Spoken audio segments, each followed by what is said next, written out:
Hey everybody, it's Jason Blaha here, and I had a subscriber ask a question which I will flip in here for you guys.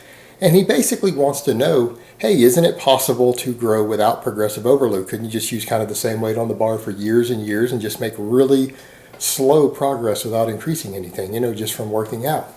So let me put on my +5 hat of weaponsmithing, do a little bit of crafting, and let's talk about that. Short answer on that, no, you really wouldn't make continual gains because your body has no reason to. We've known, again, like I've said a lot, we've known for over 2,000 years that progressive overload is the key to gaining strength and gaining muscle. And there can be a lot of confusion on that for a number of different reasons. A lot of times people are thinking, well, if I use the same weight, I'm not progressing, but that's not necessarily true because you can do more reps, you can do more volume, you can add sets. There's things you can do while still using the same weight that obviously are not going to add weight to the bar, but they're still increasing your overload over time, and that's the main thing. Meaning something that's your 5 rep max, that eventually if you're doing 5 sets of 10 with it 2 years later, obviously you're going to experience pretty significant growth from that. Again, assuming you finish your noob gains, and this is some weight that it took you a couple years to get to being like a 5 rep max. And I think where a lot of people also get confused on this is because they see guys who don't train to failure, they don't train to full fatigue, who make gains year after year themselves. They're like, well, I worked with the same weight for a while, and then when I finally did try to push myself, I found out I could do 3 or 4 more reps than I thought I was capable of doing with that weight. Or when I went to add weight, I'd been doing sets of like 6 reps with 225 on this exercise for months. And then when I went to add 20 pounds to it, I went to 245 and I was still able to get 6 reps. So, clearly I gained all during that time. But the reality is that no, you just finally kind of push yourself to the limit. The thing is, while progressive overload is necessary, you don't actually have to reach your limitations. Meaning, if a person were to come in and slowly add something over the years, meaning let's say for a year straight, you didn't ever push anything to failure, you didn't push anything to maximum fatigue, but you did every month add 5 pounds to an exercise. That's not really a lot. On a big exercise like a squat or a deadlift or something, 5 pounds a month, not really a lot. Or even 2.5 pounds a month. You add 2.5 pounds a month to a bar, something you're already doing over 300 pounds on. That's really, really very, very little. That's something like, 26, 27 pounds per year. But that would still stimulate a little bit of growth. Would it be a lot of growth? No, but that would be slow, steady, continual progress, even if you never went to failure or pushed your limits. Because the thing is, it's not the going to your limits that ensures growth. Now, going to your limits can sometimes make you grow a little faster, but it is the actual act of overloading the muscles with more than they have been previously hit with in terms of either workload, tonnage, weight on the bar, things like that. That's how progression is judged. There's different factors by which we judge it.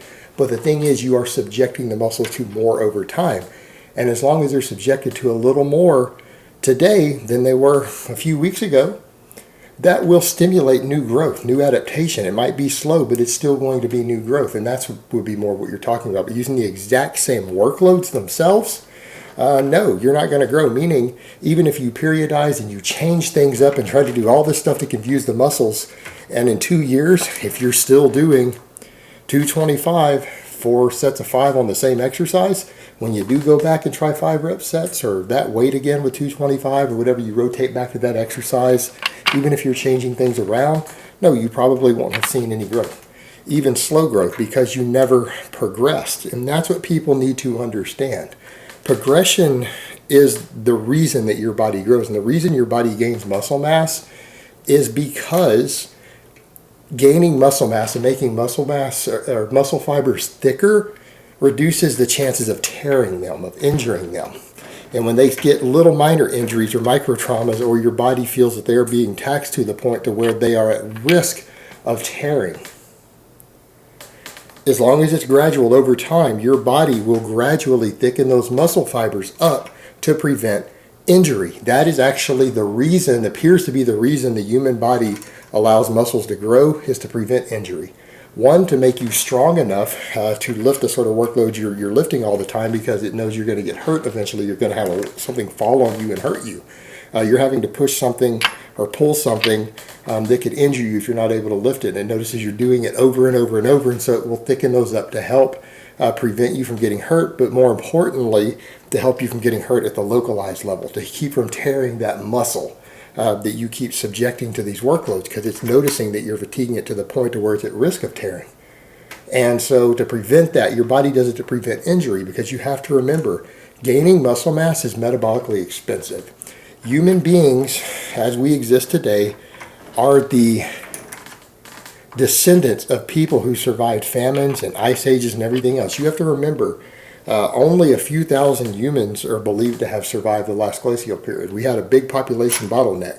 Do you know what one of the primary factors was that wiped others out? We know even wiped Neanderthal out? Having too high of a metabolism. Apparently Neanderthal had, they speculate, a 300 to 400 calorie higher base metabolic rate than we do as Homo sapien on average. During the ice ages, that caused them to starve to death. We tend to be able to conserve energy better. In other words, we get fat easier and it's harder to starve us. I know a lot of people go, well, that sucks. That means we're prone to being fat. Yes, we are. We are genetically prone to gaining fat easily as a species. We're designed to keep our metabolisms in check so that we don't starve to death. Or not so much designed as that those who didn't have those genes to prevent that, they starved to death when we went through these long periods of ice ages, famines, things like that.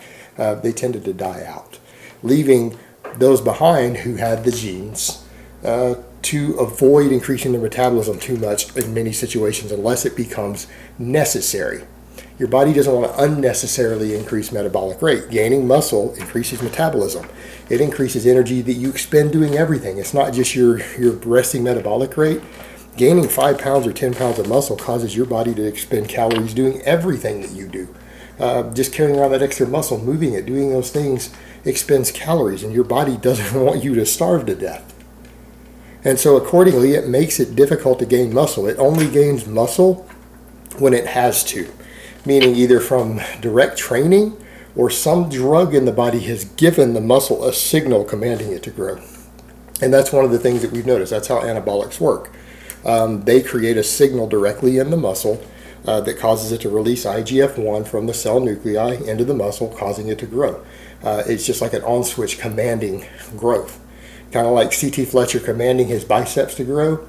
Well, anabolics literally command the cell to grow at the cellular level, and it doesn't have a choice.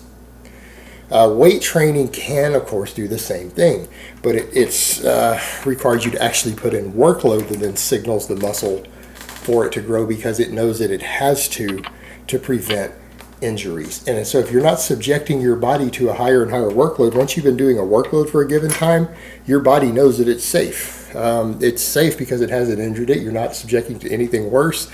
And if the muscle fibers are thick enough to handle everything that you routinely put at them without any noticeable risk of injury that your body and nervous system and brain can detect, it's not going to bother making them larger, because why would it? Why would a species that is inherently genetically geared towards surviving famines and ice ages cause you to do something that's going to increase your metabolism randomly that it doesn't have to do, that serves no benefit to it, no survival mechanism, no reduced chance of injury or anything like that? It's not going to do it. And that's something we've noticed with human beings. We actually have to work pretty hard to gain muscle. Not super hard, like to the point where people think you do. A lot of people train harder than they need to gain muscle. But you do have to actually put in work. It takes a considerable amount of work to force a human being to gain muscle. That's just a biological reality. And basically, once you adapt to a workload and it becomes fairly easy, your body doesn't feel the need to adapt anymore, because it knows you're at no risk of injury. So essentially, to answer the question, well, this whole video answered the question. Your body will not grow without new training stimulus that says, hey, you need to grow. As long as you're doing something that's been comfortable, your body is used to, and it says, okay, I've grown enough to handle this workload without getting hurt. I can lift this same workload over and over and over all the time. I've been doing it for months. It doesn't feel the need to adapt any further. But you know what? There's oftentimes something people need to consider. So many younger guys are so obsessed with making gains that they don't realize they might reach a point in their life later to where they're happy with the gains that they have. They say, okay, I'm at the size I'm happy with. This is where I feel like being for the next 5 years. This is great. I'm just going to keep doing what I'm doing and don't bother to increase. And that's exactly the sort of routine. What he described is what you would want to do if you're happy with where you are in terms of muscle mass and you just want to stay there for years. And a lot of people reach that point. I know to a lot of younger guys in this community, that seems like a bizarre concept. They're like, what? What the fuck, dude? I want to chase gains all the time. You might not feel that way in a couple of years. In a couple of years, you might look at it and have other priorities in life and go, you know what? I'm happy with the amount of muscle I have. I have the amount of muscle I need to be happy, be content, to feel strong, feel fit, feel like I look like I lift, and to be healthy, and I'm happy where I'm at. And you might not care about gains anymore, in which case then you would do exactly what this guy described, but you need to understand that you're just going to maintain at that point. And but if that's your goal, there's nothing wrong with that. All right, guys, so that's really all I have to say on that today. I hope it's been informative, and I will talk to you guys next time.